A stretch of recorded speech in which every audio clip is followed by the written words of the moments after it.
Hello, dear students. Today we are going to discuss vapor pressure of solid in liquids. Means एक volatile और एक non volatile होगा आपका solution में। Last class में हमने दोनों ही volatile कंपोनेंट का सॉल्यूशन के बारे में हमने वेपर प्रेशर निकाला था, ठीक है। So let's start. Vapour pressure of solid in liquid solution. In liquid solution, ठीक है। मीन्स सॉलिड का लिक्विड में, मीन्स आपका सॉलिड क्या है, सोल्यूट है। मीन्स आपका जो सोल्यूट होगा वो कैसा होगा, नॉन वोलेटाइल होगा। लिक्विड क्या होगा, सोलवेंट होगा। मीन्स आपका वोलेटाइल कंपोनेंट है, ठीक है। सो अब जो आपका वेपर प्रेशर होगा सॉल्यूशन में, वो किसकी वजह से होगा, आपका सॉल्यूशन सोलवेंट की वजह से होगा, ठीक है। और जो वेपर प्रेशर आपका सॉलिड की वजह से होना चाहिए, मीन्स वहाँ पे आपका सॉलिड है तो नॉन वोलेटाइल है, तो आपका वेपर प्रेशर क्या होगा वहाँ पे, वेपर प्रेशर विल बी 0, ठीक है। तो सॉलिड आपका सोल्यूट हो सकता है, यूरिया भी हो सकता है, ग्लूकोज भी हो सकता है, सुक्रोज भी हो सकता है, ठीक है। यूरिया का फॉर्मूला होता है NH2CONH2। और अगर इसके मोलिकुलर वेट की बात करें तो वो आपका होगा 60। एंड ग्लूकोज C6H12O6, इसका मोलिकुलर वेट होगा आपका 180। And sucrose C12H22 and O11, and that will B 342 molecular mass, ठीक है। अगर बात करें आपके सोलवेंट की जो वोलेटाइल है, जिसकी वजह से आपके सॉल्यूशन में प्रेशर होगा, मीन्स जो वेपर प्रेशर होगा सॉल्यूशन में किसकी वजह से होगा, सोलवेंट की वजह से, ठीक है। मीन्स सॉल्यूशन का वेपर प्रेशर सोलवेंट से होगा, ठीक है। आपका सोलवेंट वो तो हो सकता है, मिथेनॉल हो सकता है, इथेनॉल हो सकता है, बेंजीन हो सकता है, ठीक है। टोल्यूइन हो सकता है, ये आपका टोल्यूइन होता है, बेंजीन रिंग पे एक CH3 के मिथाइल ग्रुप, ठीक है। ठीक है, अब डिस्कस करते हैं आपके सॉल्यूशन के बारे में। आपका सोल्यूट है, आपका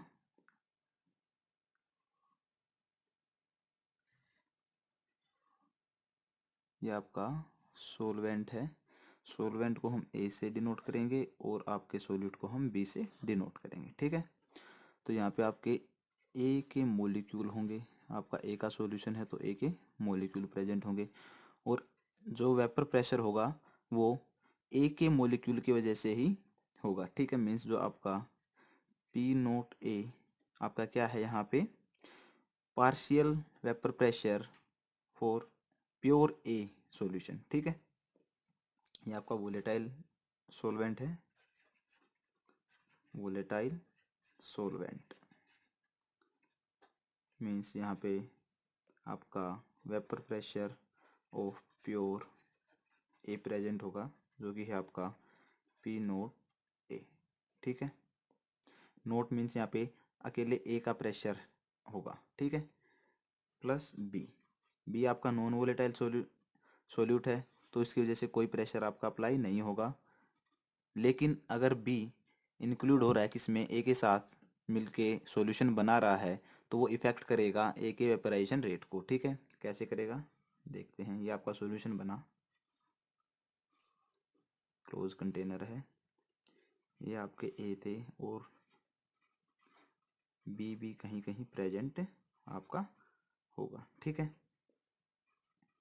वेपर प्रेशर किसकी वजह से होगा, यहाँ पे ए की वजह से। बी आपका नॉन वोलेटाइल है, आपका सॉल्यूशन हो जाएगा ए प्लस बी का। अब बी नॉन वोलेटाइल है तो वेपर प्रेशर में कोई कंट्रीब्यूशन नहीं होगा, ठीक है। और ए का जो वेपर प्रेशर है ए की वजह से होगा, लेकिन अब जितना वेपर प्रेशर ए कंट्रीब्यूट करना चाहिए उतना नहीं कर पाता, क्योंकि इसके जो सॉल्यूशन है इसके सरफेस पे बी भी अब कुछ एरिया को ऑक्यूपाई कर रहा है। इस कारण जो इवेपोरेशन होगा वो ए का कम होगा as compare to pure solution. Pure solvent में जितना आपका हो रहा था, मीन्स आपका जो पी नोट ए है वो ज़्यादा होगा किससे, vapour pressure of solution A and B. ठीक है, और जिसके कारण आपका क्या, प्योर सॉल्यूशन का जो वेपर प्रेशर वो डिक्रीज हो जाएगा एज कंपेरिजन टू किसके, vapour pressure of pure a solvent की वजह से, सॉल्वेंट से। ठीक है, तो आगे हम इसी को डिस्कस करते हैं। लास्ट लेक्चर में देखा था हमने according to Raoult's law, according to Raoult's law आपका जो वेपर प्रेशर है सॉल्यूशन का वो किसके डायरेक्टली प्रोपोर्शनल होता है, मोल फ्रैक्शन ऑफ ए। ठीक है, मीन्स जो आपका पार्शियल वेपर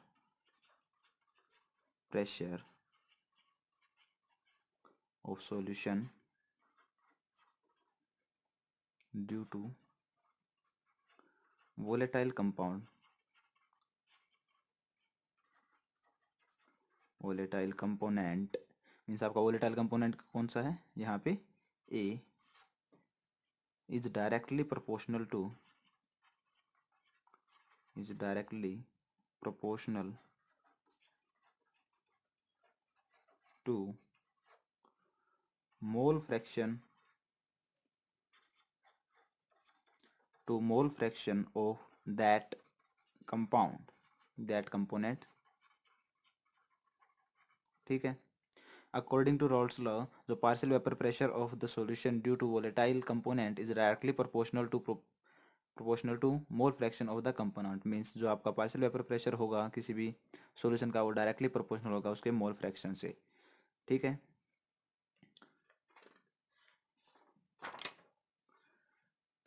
मीन्स हमको यहाँ मिला P of partial vapour pressure of is directly proportional to mole fraction of A। ठीक है, अब मोल फ्रैक्शन निकालने के लिए हमारे पास फॉर्मूला होता है, ये आपका इक्वेशन बन गया है यहाँ पे रॉल्स लॉ के अकॉर्डिंग, और इसको हम लिख सकते हैं P A is equal to P note A mole fraction of A. ठीक है, लास्ट लेक्चर में हमने निकाला था वही है ये, जहाँ पे के की वैल्यू वेयर के इज इक्वल टू आपका पी नोट ए था। ठीक है, उसी को वैल्यू पुट करके हमें इक्वेशन मिली थी। इसमें आपका पी ए क्या है, vapour pressure of solution, P node A क्या है, वेपर प्रेशर ऑफ प्योर ए जो आपका सॉल्वेंट था वो, और आपका जीटा ए क्या है, मोल फ्रैक्शन, आपका जीटा ए क्या है, मोल फ्रैक्शन। ठीक है, इसी को हम लिख सकते हैं P A is equal to P A nought 1 minus zeta B, as we know zeta A plus zeta B is equal to 1। तो यहाँ से हम जीटा ए की वैल्यू को सब्सटीट्यूट करके 1 माइनस जीटा बी लिख सकते हैं, and it will be P A is equal to P note A minus P note A zeta B. ठीक है, फर्दर अगर इसको सिंप्लीफाई करते हैं तो P note A zeta B will be equal to P note A minus P A. ये आपका vapour pressure में डिफरेंस आ जाएगा, जो आपका प्योर सॉल्यूशन का वेपर प्रेशर था और जो प्योर फॉर्म में सॉल्वेंट का वेपर प्रेशर। प्योर फॉर्म में आप प्योर लिक्विड ए में आपका वेपर प्रेशर कितना था, पी नोट ए, और सॉल्यूशन का कितना है, पी ए, जो कि कम है किससे, प्योर से। कितना कम है, ये आपका जीटा बी के, P note A zeta B के बराबर है। ठीक है, तो यहाँ से हम इसमें lowering in vapour pressure means कितना कम है, यही बात आएगी, P note A minus P ए क्या है आपका, लोअरिंग इन वेपर प्रेशर। कितना कम प्रेशर सॉल्यूशन से, सॉल्यूशन का है किससे, आपके pure form of a solvent से, तो कितना लोअर है। ठीक है, अगर इसको हम रिलेट करते हैं means zeta B equal to P note A minus P A upon P note A, ये आपका इक्वेशन बन गई है। ये आपका मोल फ्रैक्शन है, ठीक है, किसका, सोल्यूट का, mole fraction of solute. And P note A minus P A upon P note A, ये लोअरिंग वेपर प्रेशर था, P note A minus P A. अब इसको रिलेट कर दिया हमने ओरिजिनल वैल्यू से, तो ये आपका बन जाएगा relative lowering in vapour pressure, relative lowering in vapour pressure. यहाँ लोअरिंग इन वेपर प्रेशर को हम रिलेट किया है किससे, प्योर सॉल्वेंट के वेपर प्रेशर से, ठीक है। तो आपका जो ये रिलेटिव लोअरिंग प्रेशर है वो आपकी एक कोलिगेटिव प्रॉपर्टी है, आपकी क्या है, कोलिगेटिव। तो आपका लोअरिंग इन वेपर प्रेशर ये आपकी एक कोलिगेटिव प्रॉपर्टी है, कोलिगेटिव प्रॉपर्टी। कोलिगेटिव प्रॉपर्टी क्या है, आइए डिस्कस करते हैं, डिफाइन करते हैं। कोलिगेटिव प्रॉपर्टी, तो कोलिगेटिव प्रॉपर्टी को हम डिफाइन कर सकते हैं। Colligative properties are those properties of solution which depend upon number of solute particle, number of solute particles, solute particles means आपके मोल्स भी हो सकते हैं, मोलिक्यूल्स भी हो सकते हैं, आयंस भी हो सकते हैं, मोल फ्रैक्शन भी हो सकते हैं, ठीक है। And does not depend upon nature of the solute, जो कि नेचर ऑफ सोल्यूट पे डिपेंड नहीं करेगा। And does not depend upon nature of solute, ठीक है। फॉर एग्जाम्पल आपका कोलिगेटिव प्रॉपर्टी क्या है, आपकी कोलिगेटिव प्रॉपर्टी हो जाएगी relative lowering vapour pressure, relative lowering in vapour pressure, that will be आपका zeta B P node A minus P A upon P node A, ठीक है। अब इसके ऊपर हम एक क्वेश्चंस करते हैं, एक क्वेश्चन करते हैं, न्यूमेरिकल सोल्व करते हैं आपका कोलिगेटिव प्रॉपर्टीज पे। So question is here, the vapour pressure of pure water is 60 mm of Hg at some temperature, at some temperature. Find the vapor pressure of a solute, vapor pressure of solution containing 30 gram urea NH2CO NH2, ठीक है, dissolved in 72 gram water. Vapour pressure pure water का दे रखा, means P node A दे रखा आपको 60 mm of Hg at some temperature, ठीक है। आपको फाइंड आउट क्या करना है, वेपर प्रेशर फाइंड आउट करना है सॉल्यूशन का। सॉल्यूशन किस का है, 30 ग्राम यूरिया, किसमें 72 ग्राम वाटर, मीन्स आपका जो यूरिया है वो क्या है, नॉन वोलेटाइल, एंड वाटर आपका वोलेटाइल, मीन्स ये आपका सोल्यूट है, ये आपका सोलवेंट है। हमें फॉर्मूला पता है, मीन्स आपको नॉन वैल्यू कौन कौन सी हैं, P note A that will be 60 mm of Hg,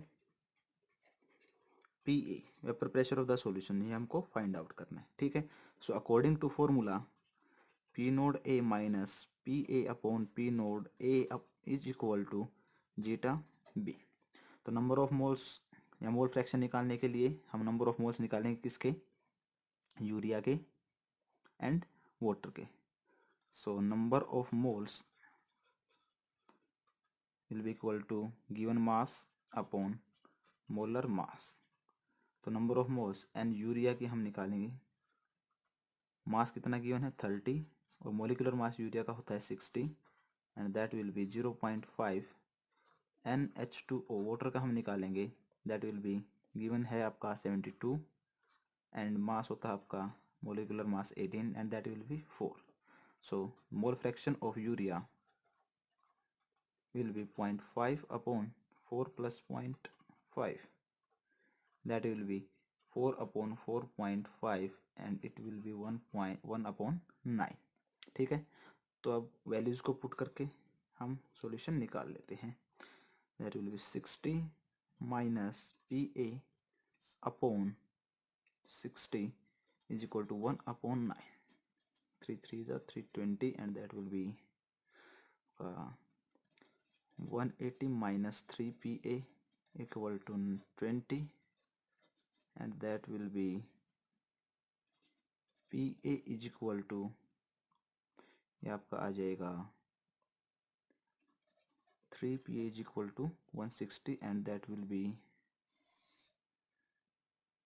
PA is equal to 160 upon 3 and that is 55.33 mmHg। PA is less than P note A, 55 है हमारा, PA नोट 60 है, मीन्स आपका जो सोलवेंट का जो वेपर प्रेशर था pure A का, वो आपका ज़्यादा है किससे, सॉल्यूशन के वेपर प्रेशर से। ठीक है, ओके।